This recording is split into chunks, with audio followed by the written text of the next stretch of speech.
And all his furniture, couch, chair, everything. He fall asleep everywhere he sleep. He had a pissing problem. My mattress was the only one that he didn't piss in. Guess what? After I come home, found out there was nothing to eat, so I had to go to bed hungry. I go to lay down. He goes, "Yeah, buddy, psst, yeah, I pissed all over your shit, and my daddy fucked up your television, smashed it." I mean, yeah, right. He goes, "No, look at it." He was like beating on it. He got up. He was all pumped up. He called me buddy, little buddy. He goes, "Hey, buddy, my daddy smashed up your television." I'm like, "Yeah, right." He goes, "Did?" He's like, I told him you tap it on the side and it would work. It was at St. Meetings in Portage. I got it.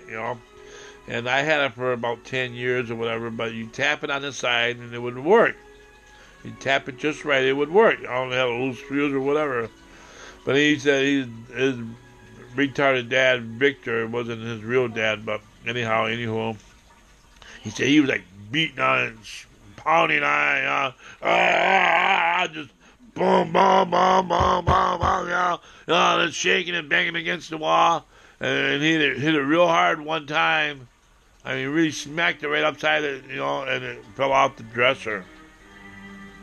Like, damn, he says, "Don't you fucking tell Jimmy nothing. I'll whoop your ass, boy." And he picked the fucker up and he put it back in the dresser.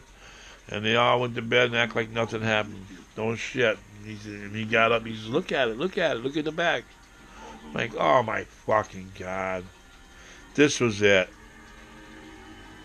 And then his brother was stealing tools. Because, the trunk was smashed up. I was keeping the tools and everything, tires and everything, all in the basement. His brother was a pothead, druggy motherfucker, alcoholic motherfucker, and Brian Alexander. And he never had a job or nothing. He was stealing my fucking shit and selling it. I had a tire in there. I had a flat tire, so I went downstairs in the basement to get the other tire. It was a good tire. I went to go put the fucker on and it didn't fit. I looked at it, and it was... I'm like, what the fuck? I had a spare tire, and now I said, "This is not even my fucking tire." And then here comes Anthony. He says, "Yeah, fucking Brian stole your fucking tire and sold it to a guy down the street. He got that tire out of the alley. Tried to change it and make you think that your shit's still there." I had a padlock on the fucking door. He was taking the screws out and opening the door and taking my shit and stealing it. God damn. That's when I said, the TV smashed, the boy pissed in the fucking bed. I had to lay some towels on it, whatever, like, hungry. I told my cousin, I went up to Portage and I went to visit my cousin in Portage and I told him all this shit. I said, they'd pay me $2 for gas and they had me take him there, or whatever, and they'll look and see, and he says, "See, that's my gas. Don't you fucking start your car. When you're listening to your music to charge up your battery, don't be going nowhere, don't be going to the lakefront. That's my motherfucking gas, and you're going to take me to the store again until that gas is gone." So I told my cousin all this shit, everything. I told him everything, how they were treating me, shit, no food, I'm fucking working and shit, and it didn't fucking matter. I had a day off or whatever. So he says, I tell you what, you can come up here and move in with me, and not permanent or whatever, but you can stay here. You don't have to live like that no more. You can come live with me. I'm like, cool, awesome, Jimbo, So anyhow, I went back to Milwaukee, and then I worked the last 3 weeks, and I told him, I says, "Hey, when I was up north in Portage, I met up with my old boss," which is a true story. And that he gave me his card and told me I could come work for him. And it's all legit. I got a job. I got a real job. I said, I go back up north and I'm going to start building log cabins. Even though I did make that all up, just, leave good bygones be bygones and not letting them think, hey, he's leaving because he's an asshole and he don't want to deal with our shit, or whatever. Duh! Wake the fuck up. Why would I want to live like that? I know, so, Mandy, Mindy, whatever, I know what it's like to be homeless. I know what it's like to sleep in a fucking mattress that's full of piss. I know what it's like not to go to bed hungry. I know what it's like to be homeless. When my mom died, I was homeless. I had to stay with friends and shit and fucking live a fucking life. As long as I had my car and my tools and that's all I had. And the shirt on my back. Anyhow, so then I moved up north and lived with my cousin. And no shit. I told my cousin, I said, well, I need to get a hold of this Lawrence Mead. I need to get a hold of him. So I tried. 3 days. And then I'd be gone or whatever, and my cousin, he'd tell me, yeah, that guy called. I said, yeah, he called. So I called back, and he was gone. He was always gone, and I was always gone, whatever. Finally, one day, I got home by my cousin. He was gone all the time. Didn't want to stay there. He had this girlfriend there and shit. She was pregnant and always bitching. Joni Reamer. If you ever see this, hi. Tell my cousin I said hi. She had a kid he got her pregnant. She's got a kid of his. He should be a grown man by now. Anyhow. So then I was living with my cousin and I finally got a hold of Lawrence Mead. Finally got a hold of him. 3 days. Finally got a hold of him. Talked to him, man to man. He goes, Carl. He says, how the hell are you doing? He says, you need a job? I'm like, yes, I need a job.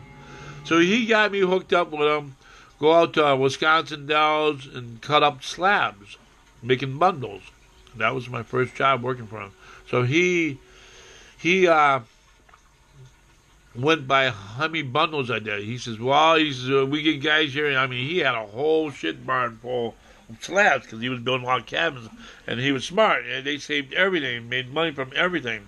So he'd buy these big trees and that, cut them down, whatever, and they cut the slabs off so they could build for log cabins. So he's taking the slabs and cutting them with chainsaws and tying them up, into bundles, $5 a bundle. So he says, the last guy I worked here, he got 47 bundles done a day. 47 bundles done a day. And says, so that averaged them, $10 an hour. So me, being a handicap, I wasn't a handicap back then. This was before I cut my arm off with a chainsaw. Me, being a little skinny, scrawny fucking 135 pounds, 5'7", little fucking dwarf, midget, whatever. So, I wasn't very good with the chainsaw. I was just learning how to use it and shit, but I did all right, I guess. And they were just grabbing by the handfuls and shit, going maniac about it, just like cut it up, tie it up, put it, stack it, whatever. Well, I didn't do 47 bundles, but I did like 27 bundles, which was a lot to me, And he come back and he goes, well, you did half of that, eh? I'm like, yeah. He goes, oh, you sure? I'm like, yeah. He goes, well, I'll tell you what, you're averaging out $5 an hour. The last guy was making $10 an hour, so Brian Navarro, he's the one that ran the fucking chainsaw, and he was in charge of building log cabins. So he literally he cut everything for a log cabin with the chainsaw, and we built it, But he was making, everybody did this, so the other guy before him or whatever, after him, Carlisle, yeah. Carlisle, whatever. Carlisle, he was a real cocky fuck. He was a chef or a cook or whatever. And he averaged $7.50 an hour. So he did maybe like 35 bundles in a day. But Brian did 47, so he did good, I did, 27. And Carlisle, he did 35, whatever. So we got paid by what we did, So I averaged out $5 an hour, which was cool, all right, you know. So I got some money, got started, you know, doing bundles and that, and then he had me doing buying homes and that, and having me clean up these homes and that. He goes, well, I was talking with the boys and talking about bringing you on to the crew. Are you ready for this? See, what he was ideal was get me in shape, you know, to build log cabins. He says, all right, you meet me at my house. And he told me where it was and that. And, oh, shit. I got met with the crew and I got started building log cabins.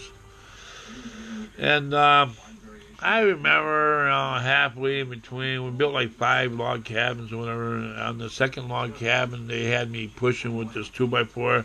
They're up on the second level of the loft and that, and they're trying to, you know, nail in this beam, you know, with the oxwood, and they needed someone on the ground to push it. So here, me, skinny ass me, you know, if I was my size now, fuck, it probably wouldn't have fucked up my back, but they told me, push harder, come on, push a little harder. So I'm with this big, long, 20-foot long 2x4, pushing it, trying to push this whole fucking wall over so they can nail it. Plummet, they call it. Plummet. And when that's a turn and twist situation. Damn it. See, back in the day, when I was 17, I was riding my bicycle through a field, and I hit a big hole. My front tire went down the hole. I did a flip, landed on the thorn bush. My bicycle flipped up in the air and came down my back. Kind of fucked me up. Even though I was laying on the thorn bush, I didn't fucking move. That bicycle came down on my back, fucked up my back, so I fucking had a bad back since I was 17. Anyhow.